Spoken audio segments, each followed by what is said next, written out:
महत्त्ववान शेतकरी न्यूज चॅनलमध्ये आपले स्वागत। ताज्या आणि महत्त्वाच्या घडामोडी जाणून घेण्यासाठी आमच्या चॅनलला लाईक करा, सबस्क्राइब करा आणि बेल आयकॉनवर क्लिक करा। ऑनलाईन खत खरेदी ॲप शेतकऱ्यांच्या हिताचे, गैरसमज दूर करण्याचे आवाहन। कृषी विभागाने सुरू केलेले ऑनलाईन खत खरेदी ॲप हे शेतकऱ्यांच्या हितासाठी असून खत वितरण प्रक्रियेत पारदर्शकता आणण्यासाठी ते विकसित करण्यात आल्याचा दावा कृषी अधिकारी गोविंद पोळ यांनी केलाय। ॲपमधील तांत्रिक अडचणी दूर करण्यासाठी प्रयत्न सुरू असून शेतकऱ्यांनी गैरसमज करून घेऊ नयेत असे आवाहन त्यांनी केले। हे प्रणालीमुळे खतांचा साठा, उपलब्धता आणि वितरणावर प्रभावी नियंत्रण ठेवणे शक्य होणार असल्याचेही त्यांनी सांगितले। नमस्कार, मी गोविंद, कृषी अधिकारी गुण नियंत्रण, तालुका कृषी अधिकारी कार्यालय, छत्रपती संभाजीनगर। आज इथं महावीर फर्टिलायझर, जाधववाडी, छत्रपती संभाजीनगर इथं ॲपबद्दल काही प्रॉब्लेम आहेत का, किंवा खत बुकिंग करताना काही अडचणी येत आहेत का, परत तो बुकिंग झालेलं खत विक्री करताना काही अडचणी येत आहेत का, तर हे प्रत्यक्ष जाणून घेण्यासाठी आणि पाहण्यासाठी आणि शेतकऱ्यांचीसुद्धा मी खत बुकिंग करून देण्यासाठी ते कमी आता म्हणजे परत डेमो घेतला। तर याच्यामध्ये म्हणजे यांचं हे शेतकरी आहेत कल्याण सिंग, कप्पू सिंग महेर यांचं काल जे बुकिंग झालेलं खत होतं तर ते DAP खत आज इथून यशस्वीरित्या त्यांना विक्री करण्यात आली। पॉस मशीनलासुद्धा कुठला एरर नाही दाखवण्यात आला। दुसरी गोष्ट, आत्ता आम्ही 12:12 त्यांचं परत दुसरं 10:26 याच विक्री केंद्रामध्ये बुक केलं आणि 12:16 त्यांना पॉस मशीनला ते सगळं पुढच्या 4 मिनटामध्ये ते स्कॅन करून ती प्रोसेस पूर्ण झाली आणि ते सुद्धा त्यांना 2 गोण्या हा खत विक्री करण्यात आला। आणि हा इथं बुक झालेला त्यांच्या मोबाईलमध्ये ॲपमध्ये बुक झालेला डेटा, परत पॉसमध्ये मशीनमध्ये सुद्धा तो बुक झालेला, परत नंतर बुक झाल्यानंतर तो विक्री झालेला हा पण डेटा तिथं रिफ्लेक्ट होतो आहे, म्हणजे हा सुद्धा डेटा दिसतो आहे। म्हणजे एकंदरीत हे होतं आहे शेतकऱ्यांना। आता याच्यामध्ये आपल्याला अजून जिल्हाभरामध्ये आपला आता हा जो प्रोजेक्ट आहे केंद्र शासनाने महाराष्ट्रातील कोल्हापूर आणि छत्रपती संभाजीनगर अशा 2 जिल्ह्यामध्ये प्रायुक्त तौर सुरू केलेला आहे, जेणेकरून की मधल्या काळामध्ये बरेच शेतकऱ्यांची मागणी होती, विक्री केंद्रवाल्यांची मागणी होती, किंवा विक्री केंद्राच्या ज्या संघटना आहेत त्या असोसिएशनची सुद्धा मागणी होती की जो लिंकिंगचा प्रकार आहे तो लिंकिंगचा प्रकार असेल तर तो बंद व्हावा।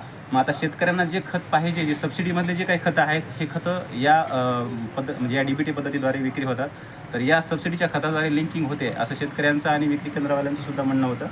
आणि मागच्याच म्हणजे एप्रिल-मे महिन्यामध्ये त्यांचे ते हे सुद्धा झाले, म्हणजे राज्य शासनाकडं किंवा राज्याकडं या संघटनांनीसुद्धा आंदोलन केलेलं होतं विक्री केंद्रांच्या।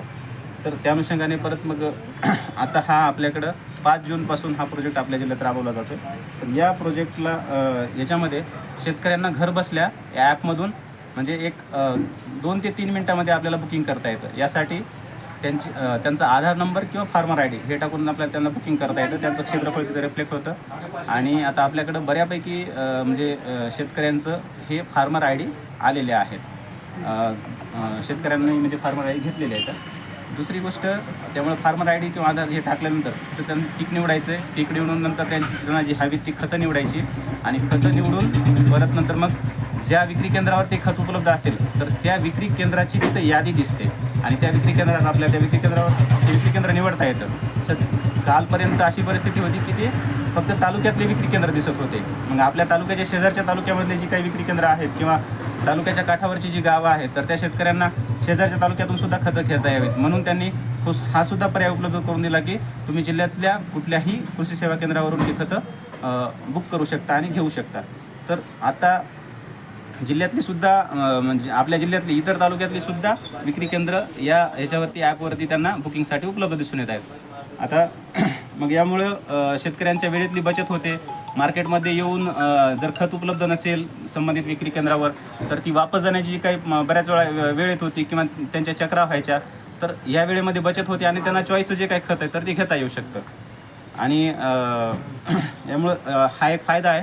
आणि ॲक्च्युली हे खत म्हणजे सबसिडीतलं खत असल्यामुळे केंद्र शासनाचं ते शेतकऱ्यांनाच जातं, हा खत दुसरीकडं जाऊ शकत नाही, हा एक याचा फायदा आहे। आता असे बरेच फायदे आहेत ते पुढं हे होतील।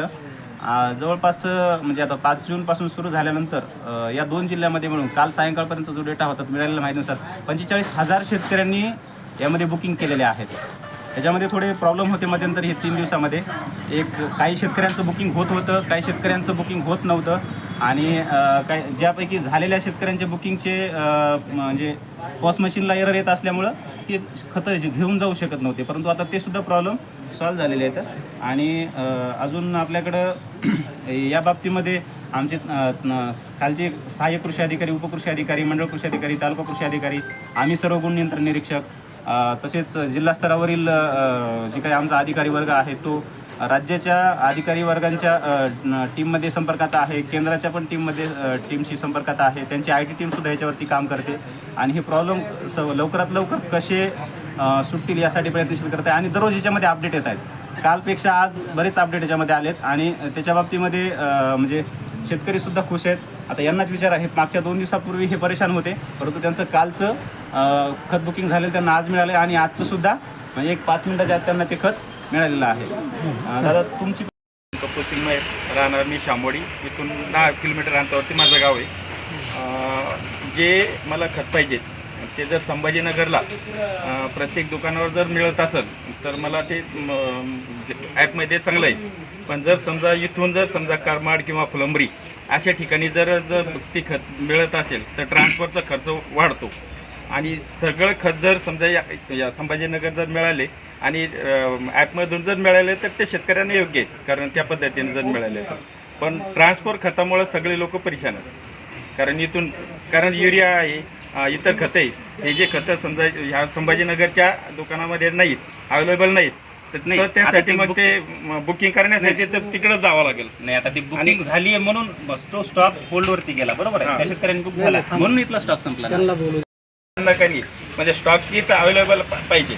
बरं, जिथं एक असं आहे जिथं स्टॉक आहे तिथं स्टॉक असून मी दुकानदाराला विचारलं जातं आहे, पण दुकानदार म्हणता आम्ही तुम्हाला देऊ बुकिंग केल्यानंतर, पण याच्याबरोबर तुम्हाला दुसरे खतं घ्यावं लागेल, असं काय आहे का?